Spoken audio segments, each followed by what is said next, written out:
अस्सलाम वालेकुम। प्रोग्राम रोज नामचा में मैं हूं आपका मेजबान वसीम साबिर और आज मैं मौजूद हूं लाहौर शालीमार के इलाका में, जहां पर वकला के दफ्तर के अंदर जो है वो एक फायरिंग का वाकया पेश आया था और बाकायदा तौर पर पुलिस की जानिब से इसका मुकदमा तो दर्ज कर लिया गया है, लेकिन अभी गिरफ्तारी जो है वो नहीं अमल में लाई गई। जिस तरह से मैं बताता चलूं कि शराज का ये ऑफिस है जो कि फौजदारी, दीवानगी, बैंकिंग और रेवेन्यू के हवाले से यहाँ पर काम करते हैं। तो इसी हवाले से अगर देखा गया कि जब यहाँ पर एक कमसिन बच्चा अपनी फैमिली के साथ पहुंचता है तो जब यहाँ पर एप्लीकेशन लिखवाई जाती है तो मुलजमान की जानिब से धड़ाधड़ फायरिंग की जाती है और फायर जो है वो इस दीवार को लगते हैं और बाकायदा तौर पर अंदर भगदड़ मच जाती है। बच्चा और उसकी फैमिली यहाँ से भागने में कामयाब हो जाते हैं, लेकिन पुलिस की जानिब से मुकदमा दर्ज कर लिया गया है, लेकिन अभी तक गिरफ्तारी अमल में नहीं लाई गई। एसएसपी इन्वेस्टिगेशन की बात की जाए तो मोहम्मद नवीद ने इंचार्ज इन्वेस्टिगेशन और आईओ को बड़ी सख्ती से हिदायत की थी कि इनको गिरफ्तार करें, लेकिन उसके बावजूद भी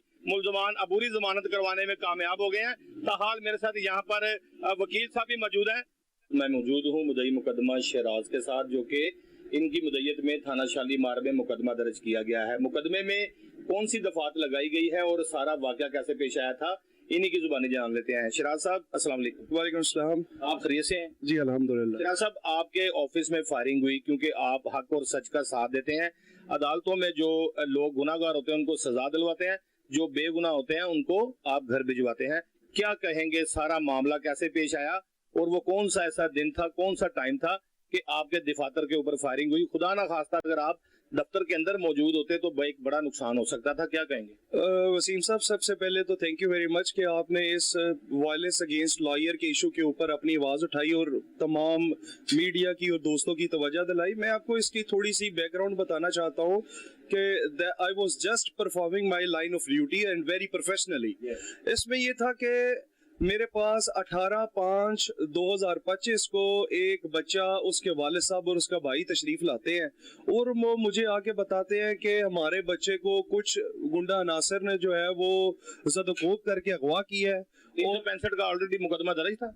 जी नहीं, मैं आपको बता रहा हूँ ना, अभी तो वो कंप्लेंट लेके मेरे पास आए हैं जिनके पास ये वकूआ, जिनके साथ ये वकूआ पेश आया। तो उन्होंने आके मुझे सारी बात से आगाह किया कि मुझे ज़दकोब करके जबरदस्ती ले गए किसी नामालूम मुकाम पर जिसको वो बच्चा पहचानता है और जाके मुझे बरहना करके मेरी जो है वो तस्वीरें वगैरह बनाई, तशद्दुद किया और वो कई शराब के नशे में धुत थे। तो मैं अल्टीमेटली उनकी बात सुन के, जो मेरी प्रोफेशनल कंडक्ट मुझे कहता है कि मैं अपनी कंप्लेंट को, उसकी कंप्लेंट को मैं लिख रहा था, अभी मैं लिख ही रहा था कि उसके जो राइवल्स हैं वो सीधा स्ट्रेट मेरे ऑफिस के बाहर आ जाते हैं और असला के जोर पर ऑफिस में दाखिल होके बच्चे को और उन सब बुजुर्गों को और उसके भाई को ज़दकोब करते हैं और मतलब थ्रेट करते हैं कि आपने इसके केस को टेक अप नहीं करना है, जबकि मेरा इनके साथ किसी किस्म का कोई प्रीवियस एनिमिटी या मुलाकात, इवन प्रोफेशनल रिलेशन भी दोनों पार्टियों में से किसी के साथ नहीं। क्योंकि हम इस काम से हट भी नहीं सकते, हमारा काम है, हमारा प्रोफेशन है। Sir, that's my primary duty.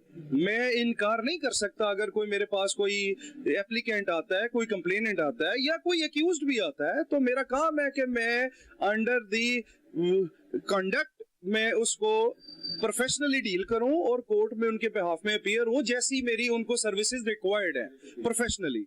और मैं उनकी एप्लीकेशन लिख रहा था कि उन्होंने धावा बोल दिया और तूफानी बदतमीजी पैदा करते हुए मेरे दफ्तर में सीधा फायर खोल दिया और वो बच्चा और उसका भाई भागे हैं पीछे साथ गली में। और ये तकरीबन जो सीसीटीवी, अफसोस ये है कि सीसीटीवी कैमरा में आज तक कल जो वकूआ जात आ जाते हैं वो सच होते हैं, जिनका सीसीटीवी रिकॉर्ड नहीं है वो सच पुलिस मानने को शायद बड़ी खजल खुआरी का सामना करना पड़ता है। पहले जी सीसीटीवी चेक करवाएं, रूट ट्रैक करवाएं, सेफ सिटी के कैमरे चेक करते हैं।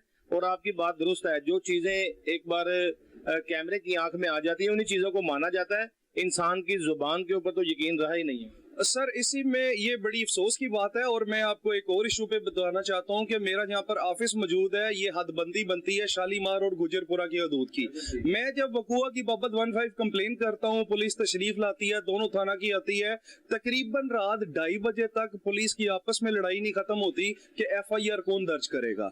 बामुश्किल हम इस वरियन पे पहुंचते हैं कि कम चले जी कि जो फायर हुआ है वो सड़क के ऊपर खड़े होके हुआ है और वो फायर चाहे गुजरपुरे में जो ऑफिस है उसकी हदूद में लगे हैं, लेकिन वहां पर हुए हैं। अल्टीमेटली हम कन्विंस करके हम अपनी FIR वहां पर दर्ज करवाते हैं, और उस वक्त रात को जो हमारे ऑफेंसेस अट्रैक्ट करते थे अगेंस्ट दी आवर एप्लीकेशन वो नहीं लग रहे थे, लेकिन हम चाहते थे कि कम से कम हमारा वर्जन जो है वो रिकॉर्ड हो जाए कि क्योंकि ये क्रिमिनल लोग हैं और मुझे उस 3-4 घंटे में इनकी कुछ डिटेल्स लोगों से मिल चुकी थी। तो मेरी कोशिश थी कि पहले फिल-4 वर्जन मेरा जो है वो रिकॉर्ड पे आ जाए। तो हमने 440 पे हवाई फायरिंग की, 148, 149 कॉमन इंटेंशन, कॉमन ऑब्जेक्ट और 506 जो है वो थ्रेट्स की FIR पुलिस ने लॉन्च की। लेकिन इसमें बाद में हमने प्रोसिक्यूटर जनरल पंजाब सैयद फरहाद अली शाह को इसके ऊपर application against the investigation officer दी कि हमारे प्रॉपर ऑफेंसेस जो हैं वो अट्रैक्ट नहीं कर रहे हैं जो उन्होंने लगाए हैं। उन्होंने फिर इसमें 506B और lawyer welfare and protection act 2023 का सेक्शन 3 और 4 उसमें लाइन ऑफ इंक्वायरी देते हुए हदायत की कि इन्वेस्टिगेशन ऑफिसर जो है इसके ऊपर इस ऑफेंसेस को आजाद करे। और जबकि आईओ ने अभी तक ना को गिरफ्तारी अमल में लाया है, ये 18/5 का वाकया है। आज जब हम बात कर रहे हैं 29/5 है, आज भी सैयद फरहाद अली शाह साहब ने आईओ को अपने पास वहां पर जो है वो इंक्वायरी में बुलाया हुआ है। अब देखते हैं क्या प्रोसीडिंग है। 27 तारीख को इनकी बेल्स जो है मुल्जमान की खारिज हो चुकी हैं। उससे पहले भी वो बहुत सारे मुकदमात में इश्तिहारी हैं।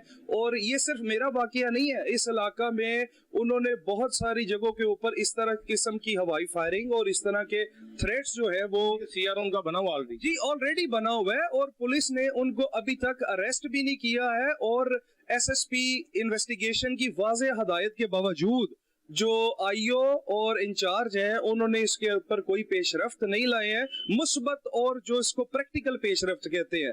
वरना जो है वो नॉर्मली जो फोनों पे पेशरफ्त है वो तो शायद उनकी बड़ी तेज है। पुलिस जो है वो सिर्फ सियासी मज़ाहिम के लिए रह गई है। और मेरा ख्याल है जो उनकी प्रोफेशनल ड्यूटी है जिनको उन्होंने परफॉर्म करना है, जिसके लिए वो ये जॉब कर रहे हैं, उसको पुलिस जो है वो अपना प्रोफेशनली डील नहीं कर रही है, ना ही अपनी ड्यूटी परफॉर्म कर रही है। Chief justice Lahore high court के वो इस वाकया के ऊपर नोटिस लें। और इस तरह लॉयर्स के ऑफिस पे अटैक होना, अगर तो हमारी लॉयर्स की इसमें कोई गलती है, कोई मेरी प्रीवियस नेमिटी है, तो पुलिस ले आके सामने आए। जबकि मेरा इनके साथ किसी किस्म का कोई ताल्लुक नहीं है। I was performing my line of duty which I have to be perform. मैं तो सिर्फ अपनी ड्यूटी कर रहा था। सो दैट्स व्हाई मैं ये अपील करना चाहूंगा कि जो बाइख्तियार लोग हैं, जो ये मरियम नवाज साहिबा का MNA का हल्का भी है और उनके हल्के में आए दिन इस तरह के वाकयात पेश आना, शालीमार में गुजरपुरे की हदूद में, ये एक शर्मनाक बात है। और इसमें अगर सियासी पनाह उन्हें मुल्जमान को किसी किस्म की हासिल है तो वो भी वाज़ेह होकर अवाम के सामने आनी चाहिए। लोग इनकी इन हरकतों से तंग है। मैं सिर्फ आपसे ये बताना चाहूंगा। FIR के मुताबिक अगर देखा जाए तो मुल्जमान ने आपके दफातर पर फायरिंग की। फायर का कोई मजहब नहीं है, कोई एड्रेस नहीं है, कोई अता पता नहीं है। फायर किसी बच्चे को भी लग सकता था, फायर आपको भी लग सकता था। लेकिन अगर देखा जाए तो FIR के मुताबिक जुर्म भी दुरुस्त नहीं लगाए गए, जिसकी आपने एप्लीकेशन मूव की और उसमें जुर्म आजाद भी किए गए हैं। अगर आप चंद वकला इकट्ठे होकर इंसाफ के लिए अदालत में जब उन मुल्जमान का सामना करते हैं तो वहां पर आपकी अगर कोई तलक कलामी होती है तो फिर आपको कानून गुंडा क्यों कहता है कि वकला ने जो है वो तशद्दुद किया है? क्या वकला के ऊपर जो फायरिंग हुई है उसमें अगर पुलिस बर वक्त मुल्जमान को गिरफ्तार कर ले तो मैं समझता हूँ बतौर सहाफी वकला और मुल्जमान के दरमियान किसी भी जगह पर कोई तसादुम नहीं होगा। सर पहले तो मैं आपको ये बताना चाहूंगा कि वकला कभी भी किसी किस्म के तशद्दुद के जो है वो हक में नहीं होते हैं और ना ही वो करते हैं।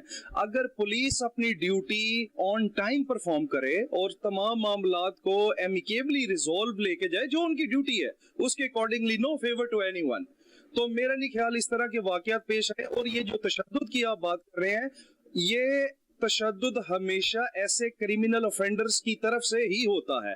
अब हमारे केस में हमें भी इस तरह के थ्रेट्स हैं कि ये law and order situation court में भी क्रिएट कर सकते हैं, क्योंकि ऐसे लोगों का अगर आप क्रिमिनल रिकॉर्ड चेक करें जिनके ऊपर ऑलरेडी 24, 25 साल की उम्र में 6, 8 पर्चे हैं, तो डेफिनेटली उनके वो एक इस क्रिमिनल विजन बड़े ब्रॉड है।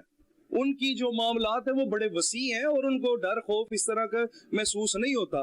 तो डेफिनेटली हम वकला इस हक सच की आवाज को और इंसाफ के लिए हमेशा से जंग लड़ते आए हैं और लड़ते रहेंगे। लेकिन जहां तक बात रहती है इस केस की, हद तक हम प्रोफेशनली डील करेंगे, 100% प्रोफेशनली डील करेंगे, अपनी जो है वो कोड ऑफ कंडक्ट को कभी ब्रीच नहीं करेंगे। लेकिन खुदा ना खास्ता अगर इस तरह के लोग, जिस तरह के हमारे सुनने में ये थ्रेट्स आ रही हैं और वो इस तरह के लॉ एंड ऑर्डर क्रिएट करना चाहते हैं, हम बाअसर लोगों के जो है वो इल्म में भी ये बातें ला चुके हैं और हम जो भी करेंगे अपने डिफेंस में करेंगे, लेकिन हम अनप्रोफेशनल होके कोई भी कंडक्ट नहीं करेंगे। आप तो लोगों को इंसाफ दिलवाते हैं अदालत के जरिए, क्या कानून आपको इंसाफ दिलवाने में कामयाब नजर आ रहा है? सर, इंसाफ हम दिलाते हैं जिस तरह हम दिलाते हैं। जो लोग प्रैक्टिस कर रहे हैं पिछले 10-10, 15-15 साल से मेरी तरह, उनको पता है कि इंसाफ कैसे दिलाया जाता है। लेकिन अफसोस की बात है कि ये जबरदस्ती की घंटी मेरे गले में है, जिसके लिए मैं खुद भी तगदो कर रहा हूँ इंसाफ हासिल करने के लिए। और इसमें हमें इस सिस्टम से आगाही तो बड़ी अच्छी तरह और पहले से ही है। और अफसोस ये है कि जब बहुत सी बारीकियां जो एप्लीकेंट लेवल पे होती हैं वो एज एन एप्लीकेंट मुझे आके अब महसूस हो रही हैं, और जो कि बाइस से शर्म है सिस्टम के लिए।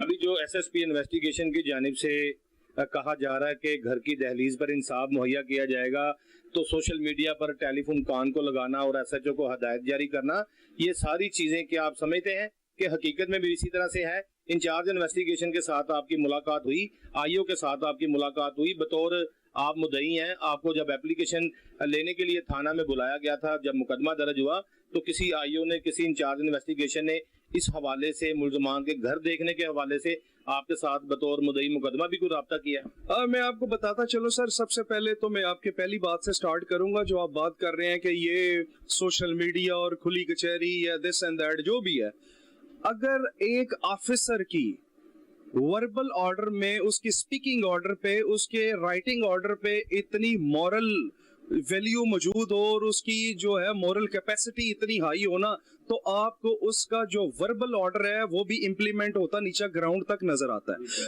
अगर उसकी मॉरल वैल्यूज इतनी हाई होना, तो उसे ये खुली कचहरी और सोशल मीडिया करने की जरूरत नहीं है। जब सोशल मीडिया नहीं था उससे पहले भी यहाँ पर ब्यूरोक्रेसी में बड़े बड़े ऑफिसर्स के नाम हुए हैं, और वो उनकी कारकर्दगी की वजह से हुए हैं, उनकी पिक्चर्स और उनके टिकटॉक की वजह से नहीं हुए। लेकिन बतौर खैर आज की जरूरत है वो कर रहे हैं, तो मैं इस पे इतराज नहीं करता, लेकिन कारकर्दगी पे सवालिया निशान 100% मौजूद है।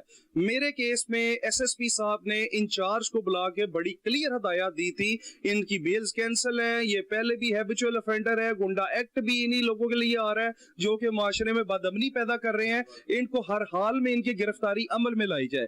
और एसएसपी साहब ने इंचार्ज इन्वेस्टिगेशन को कहा कि आप जो है एप्लीकेंट को साथ लेके जाएं, इनसे सारा डाटा लें, इनका क्रिमिनल रिकॉर्ड भी निकलवाएं, वो चेक करें, अगर किसी भी केस में ये ऑफेंडर जा रहे हैं तो इनको गिरफ्तार करें।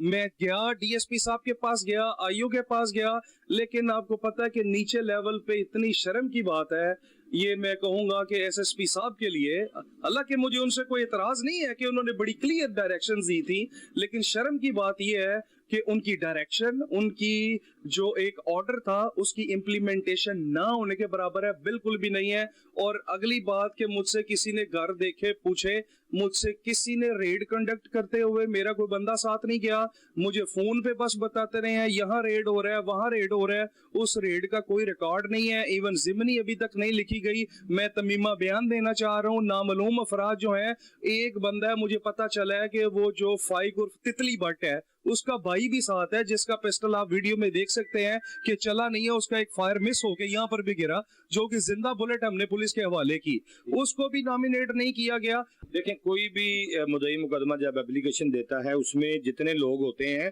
उसके मुतालिक डिटेल बताता है कि मेरे दफ्तर पर इतने लोगों ने फायरिंग की है। पुलिस बतौर वकील आप क्या समझते हैं, पुलिस क्यों 10 लोगों को 2 लोगों में शिफ्ट कर देती है? इनको अगर 10 लोग अगर लिखने पड़े तो इनका क्या इसमें नुकसान है? सर, मैं समझता हूं कि यहाँ पर हर बंदा ना अपने काम को कम से कम करना चाहता है और इसमें अपनी ड्यूटी को ईमानदारी से परफॉर्म नहीं करना चाहता, और वो शो यही करते हैं कि हम बड़ा हक सच की बात कर रहे हैं। बहुत सारी बारीकियां मैं समझता हूँ जिसके ऊपर पर्दा रखा जाए तो वो ज्यादा बेहतर है, लेकिन हमारा सिस्टम जो है वो बिल्कुल इंसाफ मुहैया करने के लिए नीयतन तैयार नहीं है। अगर कोई हाई हायरार्की तैयार है भी है तो वो मेरे ख्याल से उन बेचारों को खुद नहीं पता उनके ऑर्डर की कितनी तज़हीक और कितना बुरा हाल होता है निचले लेवल के ऊपर, जो अपने एसी वाले कमरों में और फुली प्रोटोकॉल सिक्योरिटी के साथ बैठ के ऑर्डर जारी करते हैं, उनको नहीं पता नीचे क्या होता है। अभी मुलजमान कोई भी गिरफ्तार नहीं है, तमाम लोग अभी बेल पे। सर नहीं सर, बेल्स कैंसिल हो चुकी है, मैं आपको बता रहा हूँ, बेल्स भी उनकी कैंसिल हो चुकी है। इन्वेस्टिगेशन वाले क्या कर रहे हैं, वहाँ गिरफ्तार करने के लिए नहीं पहुंचे? सर इन्वेस्टिगेशन ऑफिसर जब उनकी बेल्स कैंसिल हुई हैं उससे 1 घंटा पहले ही वो वहां से गायब था, और बेल भी एक्चुअली डीएनपी हुई है, लेकिन इसके बावजूद उनके एड्रेसेस मौजूद हैं, उनके घर में रेड्स कंडक्ट प्रॉपर किए जा सकते हैं, उनको गिरफ्तार किया जा सकता है।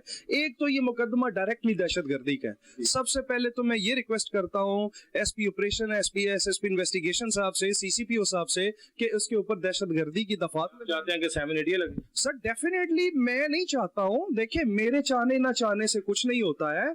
अगर आप एक ऑकरेंस की जो ऑफेंस कहता है कि इसके ऊपर अट्रैक्ट करती है, आप अगर कोई जुर्म अट्रैक्ट करता है तो लगना चाहिए। मैं नहीं कहता कि मेरे ऑफिस की हाथ में फायरिंग भी इशारा है हम पे हुई है। सर बिल्कुल, आप देखें ये चलती रोड है और ये एक तरफ से जीटी रोड को लगती है, दूसरी तरफ से रिंग रोड को लगती है, और यहाँ से हैवी ट्रैफिक, लाइट ट्रैफिक, और साइड्स पे बहुत बड़ी आबादी है, स्कूल भी हैं, कॉलेजेस भी हैं, स्कूल भी है, ये साथ मस्जिद है, और मस्जिद से नमाजी नमाज अदा करके बाहर निकल रहे थे जब इन्होंने तूफान बदतमीजी और एक दहशत का समा और एक शो, मैं क्या इसके लिए वर्ड इस्तेमाल करूं, जो इन्होंने हरकतें की है, और जो है लोग डर के मारे अपनी दुकानों के अंदर घुस गए। इन्होंने प्रॉपर एक जिस तरह एक डर पैदा करते हैं ना दहशत के समा में, वो करने की कोशिश की है, जो कि मैं समझता हूँ कि एक बड़ी बेवकूफाना और बड़ी ही जाहिलों वाली हरकत है। इससे वो जमाना नहीं है कि कोई इनकी फायरिंग से ये इस तरह की हरकतों से डर जाता है, लेकिन ये अपने लिए भी प्रॉब्लम क्रिएट कर रहे हैं और मुआशरे का, सोसाइटी का नासूर है ये लोग। ये लोगों के कुछ नाम को पता चला, ये कितने लोग थे, इनके नाम क्या क्या थे? सर एक उमर फाइक उर्फ तितली है, और एक कैसर मिरासी है, और एक सुलहरी है, और एक उमर का भाई है अबू बकर, एक कोई लड़का है लाला लाला। मतलब मैं चूंकि इनको जानता नहीं, इस एरिया के भी नहीं है। नामों से शराज पता चल रहा है कि उबाश नौजवान है, क्रिमिनल है और रिकॉर्ड याफ्ता है। इससे पहले भी इनके नामों से देखें, किसी भी चीज को अगर परखना हो तो उसकी जांच पड़ताल, उसको देख के उसके नाम से पता चल जाता है कि इसकी कैलेबिलिटी क्या है और इसका जो है वो वजन क्या है, और इसमें ही इनके नामों से पता चल रहा है। उर्फ तितली और गामा चादा, ये जो चीजें इनके नाम रखे हुए हैं, ऑलरेडी ये रिकॉर्ड याफ्ता होंगे। इनका क्या कुछ सीआरओ आपने देखा, उसके अंदर कौन कौन से ऑफेंस थे इनके? सर ये जो सीआरओ है वो पुलिस ने तो ना अल्लाह की मेहरबानी से निकलवाया, ना उन्होंने देखा, ये हमने खुद जो है वो निकलवाया है। और इसमें एक बंदे के ऊपर 7 FIR है, एक के ऊपर 4 FIR है, एक के ऊपर 5 FIR है, और कत्ले अमद की 440 की, हवाई फायरिंग की, इसी तरह की FIRs हैं।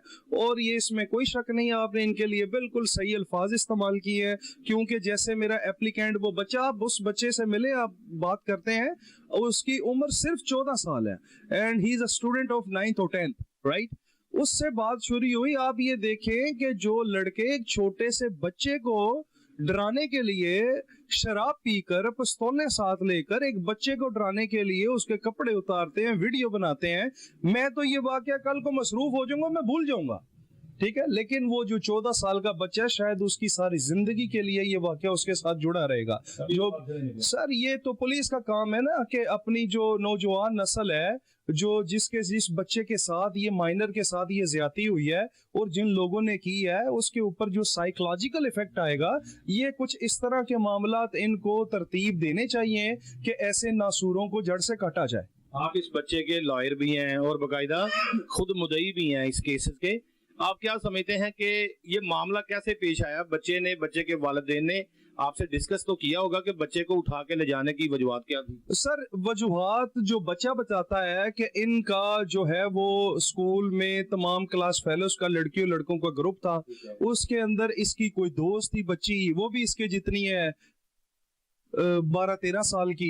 इनकी आपस में as a class fellow discussion होती थी, जो कि वेरी एक मतलब एज अ फ्रेंड या वेरी मतलब क्लासमेट्स होती है। ऐसे भी क्लासमेट एक दूसरे से क्वेश्चन पूछ लेते हैं। या डेफिनेटली उसमें होता इस तरह है, जो बकौल इनके कि उसमें जो है वो बच्ची की बड़ी बहन जो है वो आके स्कूल में एकेडमी में इनको फोन दिखाती है इस बच्चे को और इसको सबके सामने थप्पड़ मारती है और कहती है कि तुम ये क्या बातें कर रहे हो। बच्चा कहता है आप बातें चेक कर ले कि मैंने क्या की हुई हैं। तो इसके बाद वो इसको गाली भी देती है, बल्कि गालियां बच्चे के मुताबिक देती है। और बाद में यहाँ से तलक कलामी स्टार्ट होते होते होते होते वो यहाँ तक पहुंचती है कि वो लड़की इन ओबाश जाहलों को भेजती है और इस बच्चे के साथ जो है वो कहती है, इसे कहती है कि मैं तुम्हें मजा चखाऊंगी, और इनको भेजती है। और वो लोग इस बच्चे को छोटे को उठा के लेके जाते हैं, इसकी बरहना वीडियोस बनाते हैं, इसके साथ तूफान बदतमीजी करते हैं, असला के जोर पे डराते हैं और इसको मार पीट के घर की तरफ भेज देते हैं। वो बच्चा आ जाता है मेरे ऑफिस साथ में अपने वालिद को भाई को लेके, और यहाँ से ये वाकया स्टार्ट होता है जो कि इंसिडेंट मेरे ऑफिस में पेश आया। और अब मैं आपको थोड़ी सी हिस्ट्री बता दूं कि जब ये लोग अपनी एप्लीकेशन लेके जाते हैं थाना गुजरपुरा की हदूद में, क्योंकि इनका जो पुलिस स्टेशन है, समझता हूँ कि शराज जो सड़क है ना, सड़क बेसिकली आती है मेरा ख्याल है शालीमार के इलाका में, और ये जो बिल्डिंग है इस बिल्डिंग को थाना गुजरपुरा लगता है। आप बता रहे थे कि गुजरपुरा एप्लीकेशन लेकर गए। गुजरपुरा एप्लीकेशन मैं नहीं लेके गया जी, गुजरपुरा एप्लीकेशन तो मेरे क्लाइंट्स लेके गए जिनके साथ इंसिडेंट पेश आया। यस, जब वो आगे बताया, कपड़े उतारे, पिस्टल दिखाया, थप्पड़ मारे, गालियां दी, और बकौल बच्चे और बच्चे के वालिद के, क्योंकि मेरा काम तो थाने जाना नहीं है।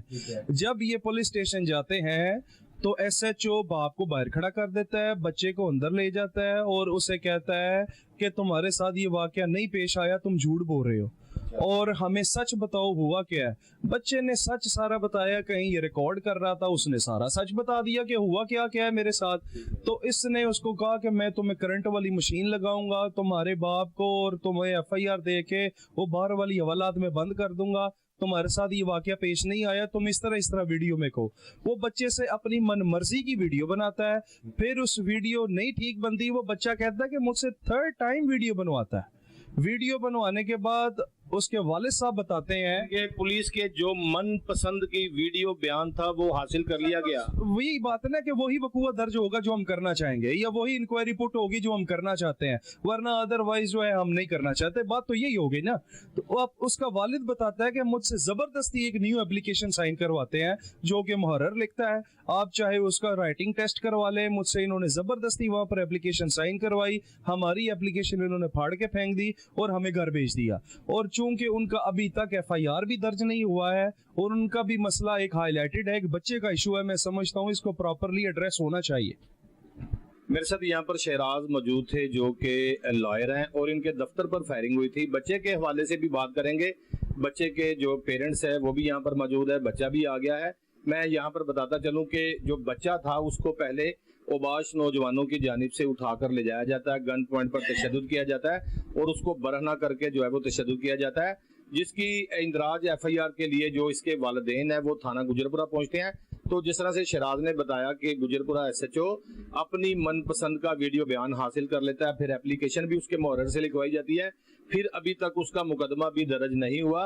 लेकिन जो एफआईआर शालीमार के इलाका में दर्ज करवाई गई है उसके मुद्दई जो है वो शराज में से मौजूद है, क्योंकि जो पार्टी थी बच्चा पार्टी, जो उसके वालिदैन थे वो यहाँ पर एप्लीकेशन लिखवाने के लिए गुजरपुरा देने के लिए यहाँ पर पहुंचे थे। तो मुल्जमान को इस बात का इल्म हो गया कि हमारे जो मुद्दई मुकदमा बनने के लिए जा रहे हैं, जिनके साथ हमारी लड़ाई है, जिनके साथ हमारी मुखालफत है, वो इस वक्त लॉयर के ऑफिस में मौजूद हैं।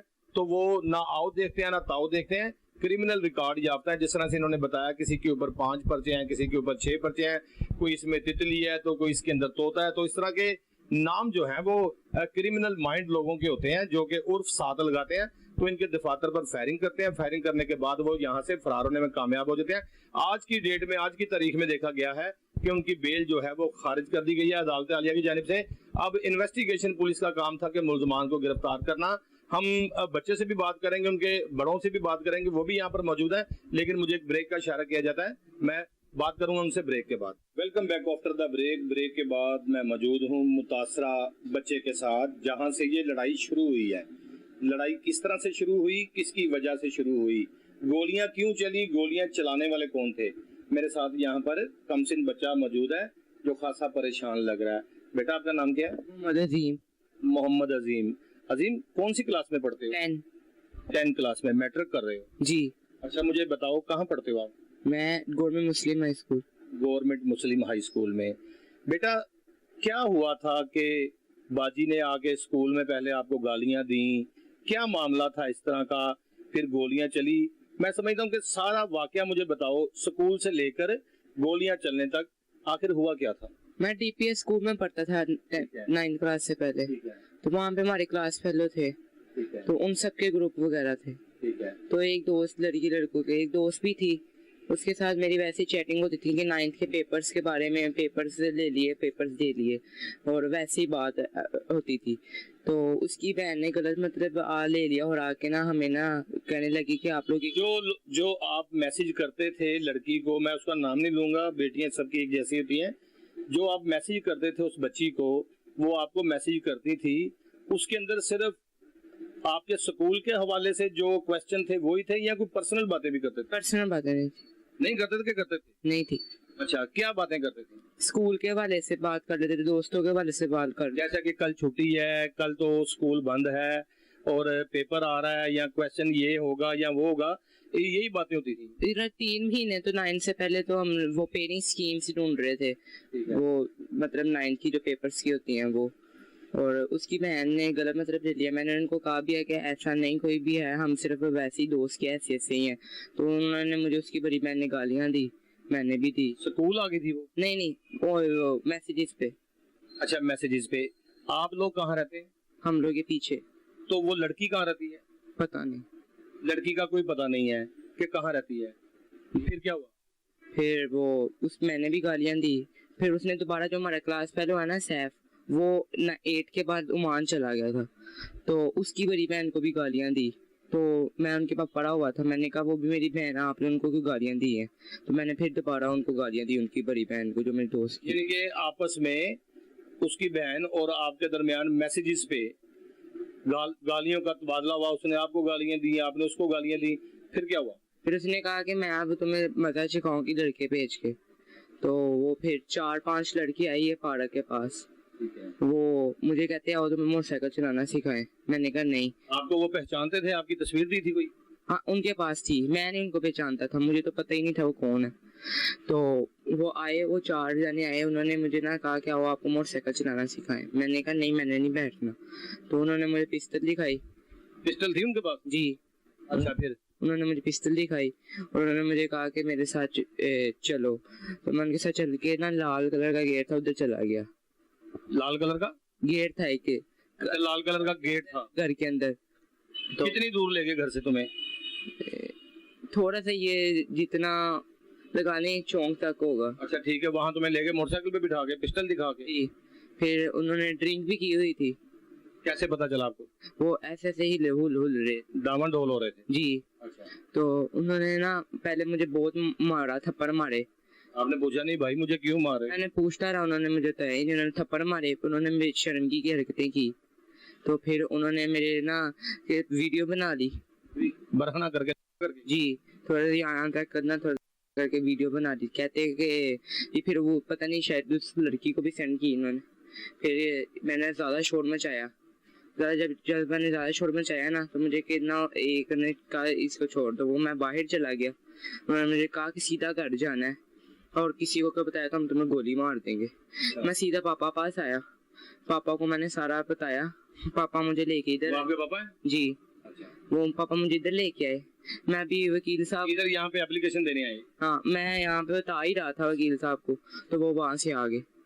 उन्होंने आते साथ गाली गलौच वगैरह की और वकील साहब को कहा कि इनका केस नहीं लड़ना। तो ये कहते उन्होंने यहाँ पे गोलियां चलाई, ठीक है। फिर वो मैं दौड़ के वहाँ पे चला गया, वहाँ पे भी गोलियां चलाते चलाते गए। फिर हम अगले दिन आए एप्लीकेशन लेके देने के लिए पुलिस स्टेशन शराद भाई से लेके देने के लिए। तो हम पुलिस स्टेशन गए तो पुलिस वालों ने पापा को बाहर ही खड़ा कर दिया। मुझे कौन सा पुलिस स्टेशन गए? गुजरपुरे वाले। ठीक है, फिर क्या हुआ? वो पुलिस वाले ने पापा को बाहर खड़ा कर दिया, मुझे अंदर ले गए। मुझे उन्होंने कहा अगर ये वाली एप्लीकेशन आपने दी ना तो आपके ऊपर, आपके पापा ऊपर FIR कर देंगे। कौन कह रहा था ये बात? ये पुलिस ही कह रही थी। कौन, उसका नाम पता है कोई पुलिस वाले का? शक्ल भी नहीं याद। अच्छा, फिर उसके बाद उन्होंने कहा कि अगर आपने ये दरख्वास्त दी तो हम आपके ऊपर पर्चा दे देंगे। जी। क्या कहा फिर आपने? फिर उन्होंने कहा जैसा हम कहेंगे वैसे ही आपने कहना है। मैंने कहा ठीक है। फिर उन्होंने मेरी ना पहले वीडियो बनाई कि ये को मेरे से फिर सच निकल गया। मैंने कहा नहीं, गोलियां वगैरह चली थी, ये हुआ था। तो उन्होंने कहा नहीं, दोबारा वीडियो बनाओ, जो हम कहेंगे वही कहना है। फिर दोबारा जब वीडियो बनाई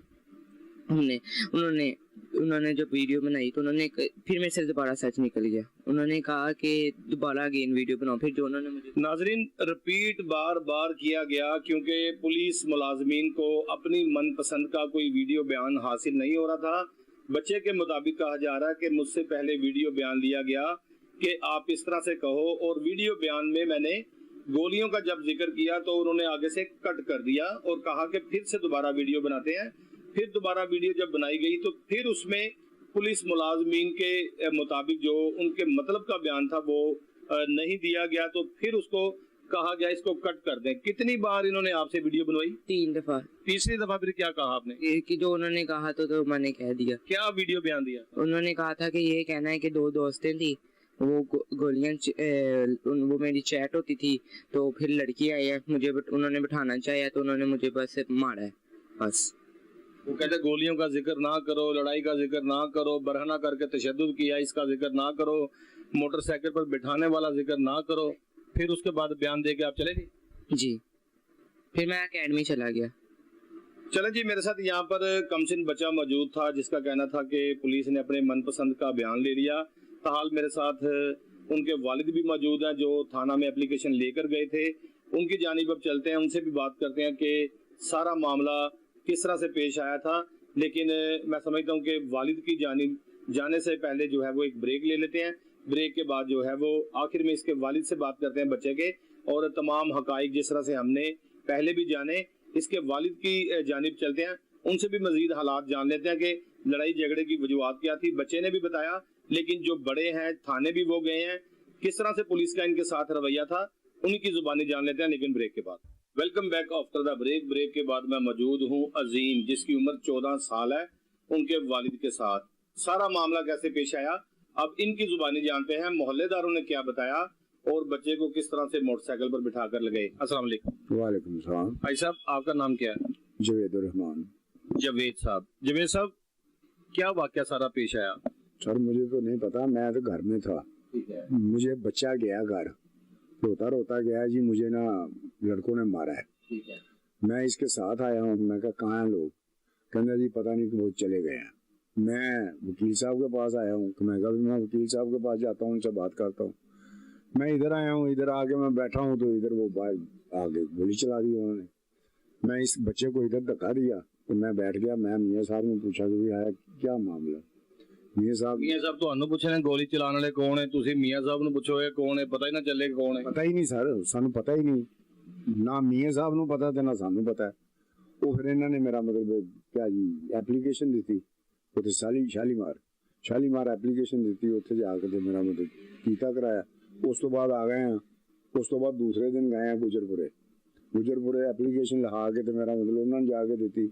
ਉਹਨਾਂ ਨੇ ਮੈਨੂੰ ਬਿਠਾਇਆ ਬਾਹਰ, ਹੈ ਬੱਚੇ ਨੂੰ ਲਾਗਾ ਅੰਦਰ ਲਿਜਾ ਕੇ। ਤੁਹਾਨੂੰ ਕਹਿੰਦੇ ਨਹੀਂ, ਮੈਨੂੰ ਕਹਿੰਦੇ ਨਹੀਂ ਤੁਸੀਂ ਬਾਹਰ ਬੈਠੋ। ਅੰਦਰ ਲਿਜਾ ਕੇ ਤੇ ਕਰਦੇ ਨੇ ਗੱਲਾਂ ਬਾਤਾਂ। ਇਹਦੇ ਕੋਲੋਂ ਇੰਟਰਵਿਊ ਲਿਆ ਕੇ ਤੇ ਮੈਂ ਤੂੰ ਇਸ ਤਰ੍ਹਾਂ ਕਰ ਤੇ ਤੂੰ ਇਸ ਤਰ੍ਹਾਂ ਕਰ। ਇਹਨੇ ਵੀਡੀਓ ਬਣਾਈ ਭੌਂਕੇ, ਇਹਨਾਂ ਨੇ ਵੀਡੀਓ ਬਣਾ ਕੇ ਤੇ ਭੌਂਕੇ ਬਾਅਦ ਦੇ ਵਿੱਚ ਇਹਨਾਂ ਨੇ ਮੈਨੂੰ ਬੁਲਾ ਕੇ ਕਹਿੰਦੇ ਨੇ ਜੀ ਤੁਸੀਂ ਬਾਬਾ ਜੀ ਗਲਤ ਕਹਿੰਦੇ ਜੇ, ਬੱਚਾ ਮੇਰਾ ਮਤਲਬ ਹੋਰ ਕੁਛ ਕਹਿੰਦਾ। ਮੈਂ ਕਿਹਾ ਜੀ ਜੋ ਬੱਚੇ ਨੇ ਮੇਰਾ ਮਤਲਬ ਜੋ ਬੱਚੇ ਨਾਲ ਹੋਇਆ ਬੱਚੇ ਨੇ ਤੁਸੀਂ ਕਹਿਣਾ ਸੀ ਪਿਓ ਪੁੱਤਰਾਂ ਨੂੰ ਸਾਹਮਣੇ ਬਿਠਾ ਲਓ, ਗੱਲ ਦਾ ਪਤਾ ਚੱਲ ਜਾਏਗਾ। ਮੈਂ ਕਿਹਾ ਜੀ ਜੋ ਬੱਚੇ ਨਾਲ ਹੋਇਆ ਉਹੀ ਉਹਨੇ ਦੱਸਣਾ ਨਾ ਤੁਹਾਨੂੰ। ਐ ਜੀ ਨਹੀਂ ਬੱਚਾ ਹੋਰ ਕੁਛ ਕਹਿੰਦਾ। ਮੈਂ ਫਿਰ ਮੇਰੇ ਸਾਹਮਣੇ ਉਹਨਾਂ ਨੇ ਕਿਹਾ ਜੀ ਬੱਚੇ ਨੇ ਇਹ ਗੱਲ ਕੀਤੀ ਹੈ। ਮੈਂ ਕਿਹਾ ਜੀ ਠੀਕ ਹੈ, ਬੱਚੇ ਨੇ ਜਿਹੜੀ ਗੱਲ ਕੀਤੀ ਤੁਹਾਨੂੰ ਪਤਾ ਹੋਏਗਾ। ਫਿਰ ਉਸ ਤੋਂ ਬਾਅਦ ਮੇਰਾ ਮਤਲਬ ਉਹਨਾਂ ਨੇ ਕਿਹਾ ਜੀ ਤੁਸੀਂ ਇਸ ਤਰ੍ਹਾਂ ਕਰੋ, ਐਪਲੀਕੇਸ਼ਨ ਉਹਨਾਂ ਨੇ ਆਪਣੇ ਕੋਲੋਂ ਲਿਖ ਕੇ ਦਿੱਤੀ ਹੈ, ਉਹਨਾਂ ਨੇ ਕਹੀ ਹੈ ਤੇ ਸਾਈਨ ਕਰ ਦਿਓ। ਮੈਂ ਕਿਹਾ ਜੀ ਉਹ ਜਿਹੜੀ ਐਪਲੀਕੇਸ਼ਨ ਉਹਨਾਂ ਨੇ ਕਹੀ ਤੁਸੀਂ ਇਸ ਐਪਲੀਕੇਸ਼ਨ ਤੇ ਸਾਈਨ ਕਰ ਦਿਓ। ਮੈਂ ਸਾਈਨ ਕਰ ਦਿੱਤੇ। ਉਹਦਾ ਪਰਚਾ ਹੋ ਗਿਆ ਹੁਣ ਤੱਕ? नहीं जी, कुछ भी किसी ने पूछा तक नहीं आगे, किसी ने पूछा तक नहीं आगे। ठीक है। अब जो सूरत हाल पैदा हुई है बच्चे को घर से ले जाने वाली, जिस तरह से बच्चे ने बताया मोटरसाइकिल पर ले गए, वो आपको किसी ने बताया कि आपको बच्चे को मोटरसाइकिल पर ले गए? वो मोहल्लेदारों ने क्या बताया था? कि भी वो अजीम को उठा के ले गए। आपने फिर तलाश की? मैं कहा जी वो जिसले उठा के ले गए ने ਭੌਂਗੇ ਨੂੰ ਛੱਡ ਗਏ ਨੇ, ਆਪੇ ਹੀ ਆਇਆ ਏ ਉਥੋਂ, ਉਹਨਾਂ ਕੋਲੋਂ ਜਾਨ ਛੁਡਾ ਕੇ ਆਪੇ ਆ ਗਿਆ। मार पड़ी थी? ਹਾਂਜੀ, ਫਿਰ ਮੇਰੇ ਕੋਲ ਘਰ ਗਿਆ, ਜਦੋਂ ਮੇਰੇ ਕੋਲ ਘਰ ਗਿਆ ਤੇ ਘਰੋਂ ਮੈਂ ਫਿਰ ਲੈ ਕੇ ਤੇ ਇੱਥੇ ਆਇਆ ਸਾਂ। उसके बाद इधर आगे उन्होंने फिर जब देखा कि बच्चा बाहर पानी पीने के लिए खड़ा, तो उन्होंने आगे गोलियां चलानी शुरू कर दी और मियां साहब को धमकी दी कि साडा तू सानू जानदा नहीं, इन्हां दा केस ना लड़ी। ਧਮਕੀਆਂ ਤੇ ਹੁਣ ਤੱਕ ਅਜੇ ਤੱਕ ਵੀ ਦਿੰਦੇ ਨੇ ਪਏ, ਧਮਕੀਆਂ ਦਾ ਮਹੱਲੇਦਾਰ ਵੀ ਦੱਸਦੇ ਨੇ ਪਏ ਜੀ, ਉਹ ਕਹਿੰਦੇ ਨੇ ਅਸੀਂ ਇਸ ਤਰ੍ਹਾਂ ਕਰ देंगे, ਅਸੀਂ ਇਸ तरह कर। भाई साहब वो लोग कौन है, आपके मोहल्लेदार है? नहीं सर, मोहल्लेदार नहीं, पता ही नहीं मुझे, तो पता ही नहीं वो किधर के है तो किधर के नहीं, मुझे तो पता ही नहीं उनका। मगर अब ये सुन रहा हूँ कि वो बहुत नामी ग्रामी है, उनके पर्चे इतने पर्चे हैं, किसी ने आज तक उनको पूछा नहीं। नहीं, कानून इतना कमजोर तो नहीं है, कानून तो जो है वो इस कदर ताकतवर है कि कानून बड़े से बड़े बदमाश को जो है वो धूल चटा देता है। जैसे कागजी शेर होते हैं, कागजी बदमाश होते हैं, पुलिस की जब ये गिरफ्त में आते हैं तो ये भीगी बिल्ली की तरह हो जाते हैं। सर गल तो इसे तरह ही है, मगर ये देख के अज इन्ने दिन हो गए ने, 10-11 दिन हो गए ने, तो उन्होंने पर्चा दर्ज नहीं होया, उन्होंने रबड़ अपना FIR नहीं कटेगी, तो असी किस तरह कहिए कि भी इस तरह। नाज़रीन, मेरे साथ यहाँ पर बच्चे का वालिद मौजूद था, जिनका कहना था कि मालूम हुआ है कि मुल्ज़मान जो है वो बासर हैं और उसकी सबसे बड़ी पहचान और उसकी सबसे बड़ी देखी जाए तो यही चीज़ नज़र आ रही है कि उनके ऊपर अभी तक पुलिस ने मुकदमा दर्ज नहीं किया। अगर पुलिस फिलफौर इसकी कार्रवाई अमल में लाकर मुल्ज़मान को गिरफ्तार करती तो शायद ये दूसरा वाक़या पेश ना आता। ताहाल जिस तरह से मैंने बताया कि जो इस तरह के फायरिंग के वाक़यात होते हैं उसमें किसी न किसी की जान चली जाती है। और मुल्ज़मान के हवाले से मैं बताऊं कि जो हमें शराज इस केस का मुदई है, मुदई मुकदमा, क्योंकि ना तो बच्चा इस केस का मुदई है ना इसका वालिद, क्योंकि इन्होंने एक मुख्तलिफ थाना जिसको गुजरपुरा कहा जाता है वहाँ पे एप्लीकेशन दी थी जिसका ताहाल अभी तक मुकदमा दर्ज नहीं हुआ। और दूसरी FIR जो वकील साहब जो कि शिराज साहब के दफ्तर पर फायरिंग हुई, उसका इलाका थाना शालीमार बनता था और शालीमार थाने में मुकदमा दर्ज कर लिया गया है। और मेरे पास वो FIR भी मौजूद है जो कि मुकदमा दर्ज किया गया है, उसमें कौन कौन सा जुर्म लगाया गया है वो भी मैं आपको बता देता हूँ। लेकिन जब ये फायरिंग हुई थी तो इन लोगों का कहना कि हम लोग दफ्तर के अंदर मौजूद थे जब ये फायरिंग की गई है। इसमें मैं बताऊं कि जो मुकदमा है वो शराज अहमद वल्द रियाज अहमद की मुद्दत में दर्ज किया गया है और इसमें 148, 149, 440 और 506 का मकसद मकासद के धमकियां देना, 440 किसी के दफ्तर, किसी के घर, किसी के प्रॉपर्टी को नुकसान पहुंचाना और 148, 149 जो है वो यही है कि किसी के दफातर के अंदर जबरदस्ती दाखिल होना। इस तरह के जुर्म लगाए गए। लेकिन शराज का कहना था कि जुर्म अभी भी दुरुस्त नहीं लगे। इशारा आयाम पर फायरिंग की गई थी और उसमें 780 लगाना बड़ा जरूरी थी जो कि अभी तक पुलिस ने नहीं लगाई। और ये भी देखने में आया इन्वेस्टिगेशन पुलिस को एक ततीमा बयान भी जो है वो दिया गया है ताकि दीगर मुल्ज़मान को भी इस केस का, इस FIR का जो है वो मुल्ज़म ठहराया जाए। और इसमें एक मुल्ज़म के हवाले से मैं बताऊं कि नंबर 1 जो है वो उसमें लिखा है कि फाइक बट वल्द नामलूम है और कैसर मरासी और इसका जो तीसरा साथी है उसका नाम है मून सुलहरी और इसके साथ 4 से 5 जो है वो नामलूम मुसल्ला आतिशी असला के साथ आए और ये FIR का मतन था। और बताया जाता है इस FIR के मतन के मुताबिक कि लड़ाई झगड़ा जो है वो बच्चे की वजह से पेश आया था और इसके दफातर पर वकील साहब के फायरिंग हुई जिससे खुदा ना खास्ता कोई जानी नुकसान नहीं हुआ बल्कि माली नुकसान जरूर हुआ है। लेकिन अभी तक गुजरपुरा पुलिस की जानिब से बच्चे की वालिद की मुद्दत में जो है वो मुकदमा नहीं दर्ज किया गया। शालीमार पुलिस ने अपना जो है जिम्मेदारियां पूरी कर दी हैं, लेकिन गुजरपुरा पुलिस को भी चाहिए कि अगर बच्चे के साथ कोई ऐसा वाक़या पेश आया था तो उसकी फौरी तौर पर FIR दर्ज करते, अगर नहीं की तो उसका मुकदमा अब दर्ज करना चाहिए। और बच्चे के मुताबिक वीडियो बयान जो है वो बार बार लिए जा रहे थे ताकि अपने मनपसंद का बयान लिया जाए। ये भी गलत तासुर पैदा होता है कि किसी मुद्दई मुकदमा को जो है वो वर्गलाकर उससे गलत बयान लेना। ताहाल मेरे साथ इसका वालिद भी मौजूद था, बच्चा भी मौजूद था। आपने वकील साहब की भी बात सुनी। अब कानून नाफिज करने वाले इदारे मुल्ज़मान को कब तक गिरफ्तार करेंगे इसका बहरहाल कहना कुछ मैं समझता हूँ कि कबल इस वक्त बाकी नहीं है। और देखने में ये भी आया कि अदालत के अंदर जो है वो अपनी जमानत करवाने के लिए पहुंच चुके हैं। और अभी कुछ ही देर पहले एक वकला की टीम भी यहाँ से निकली है जो कि मुलजमान की गिरफ्तारी के हवाले से पुलिस पार्टी के साथ वहां पर पहुंची है और उसको गिरफ्तार कर लिया जाएगा। आइंदा प्रोग्राम रोज़नामचा के लिए अपने मेजबान वसीम साबिर को इजाजत दीजिए। सेम वक्त सेम टाइम आपसे फिर इंशाल्लाह मुलाकात होगी। अपना बहुत सारा ख्याल रखिएगा। अल्लाह हाफिज।